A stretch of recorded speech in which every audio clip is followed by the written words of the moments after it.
नमस्कार, आप देख रहे हैं न्यूज फॉर नेशन और मैं हूं सांत्वना आपके साथ। इस वक्त की ताजा खबर बिहार के बेगूसराय से निकलकर सामने आ रही है, जहां पर चिमनी संचालक राजेश झा की बेखौफ अपराधियों ने गोली मारकर हत्या कर दी है। आपको बता दें कि चिमनी संचालक की हत्या दिन दहाड़े हुई है, जहां पर बेखौफ अपराधियों के द्वारा उन पर गोलियां बरसाई गई है। और ऐसा कहा जा रहा है कि ये जो चिमनी संचालक राजेश झा है वो जदयू के एक नेता है, जदयू पार्टी से जुड़े हुए थे और आपसी रंजिश की वजह से उनके साथ इस तरह की घटना हुई है।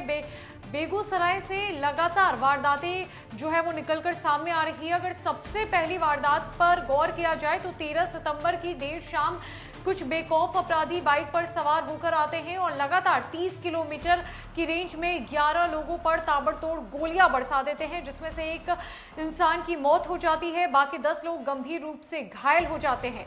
इस पूरे मामले ने इतनी तूल पकड़ी थी कि बिहार की राजनीति पूरी तरीके से गर्मा उठी थी। यहां तक कि पूरे देश भर में बेगूसराय के इस कांड की चर्चा हो गई थी। बेगूसराय के उस कांड के बाद मटिहानी क्षेत्र से भी बेगूसराय से वारदात को अंजाम दिया गया था। मटिहानी थाने के बाहर कुछ बेखौफ अपराधियों ने बड़े आराम से हथियार लहराते हुए गोलीबारी की थी और वहां से चलते बने थे। बेगूसराय के इस कांड के बाद भागलपुर में सिल्क कारोबारी की हत्या की गई थी। खबरें उसके बाद लगातार सिवान, आरा, बक्सर, अररिया से सामने आई थी और अब राजधानी पटना में जहां एक तरफ भी ऐसी वारदातों को अंजाम दिया जा रहा है, तो वहीं दूसरी तरफ बेगूसराय में जो कहर है बेखौफ अपराधियों का वो थमने का नाम नहीं ले रहा है। जहां एक तरफ आपको बता दें कि आज राजधानी पटना के अटल पथ पर एक मुखिया पति की हत्या कर दी जाती है। दिन दहाड़े उन्हें गोलियों से छलनी कर दिया जाता है, जिसके बाद घटनास्थल पर ही उनकी मौत हो जाती है।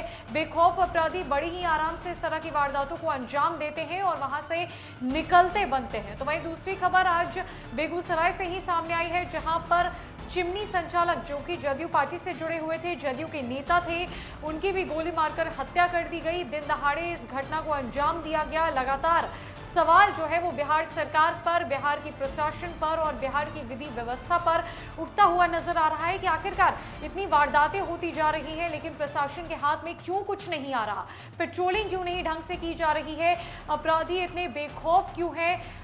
जिस तरह से बेगूसराय से जो कांड होने शुरू हुए वो बिहार के विभिन्न क्षेत्रों में जारी है, विभिन्न जिलों में जारी है, जहां पर आए दिन गोलीबारी होती है, वर्चस्व की लड़ाई देखी जाती है, आपसी रंजिश की वजह से इस तरह की घटनाओं को अंजाम दिया जाता है।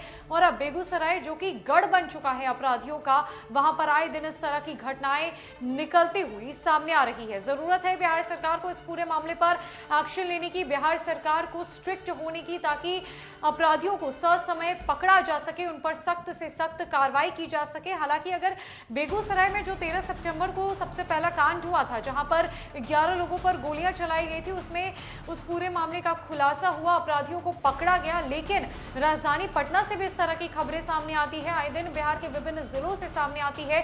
तो सवाल बिहार सरकार पर उठना लाजमी है, लोगों का दहशत में जीना लाजमी है। हर तरफ दहशत का माहौल है, लोगों में हड़कंप मच चुका है इस वजह से, क्योंकि कोई सुरक्षित खुद को महसूस नहीं कर पा रहा। जब बिहार के मुख्य केंद्र यानी कि राजधानी पटना में इस तरह की वारदात होती है और लोग खुद को सुरक्षित महसूस नहीं करते हैं, तो सवाल उठता है बिहार की नई सरकार पर, बिहार की विधि व्यवस्था पर, जहां बीजेपी मुख्य भूमिका में खड़ी है विपक्ष के तौर पर। बिहार में उसे तुरुप का इक्का मिल जाता है बिहार सरकार पर आरोप लगाने का, बिहार की महागठबंधन सरकार को सवालों के घेरे में खड़ा करने का। हालांकि देखना यह है कि चूंकि पूरा मामला जदयू से जुड़ा हुआ है, तो आखिरकार कौन कौन सी चीजें निकलकर सामने आती है, आखिरकार इस घटना को अंजाम क्यों दिया गया था, क्या कुछ खुलासा होता है।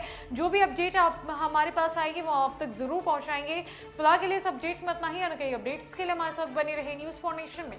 नमस्कार।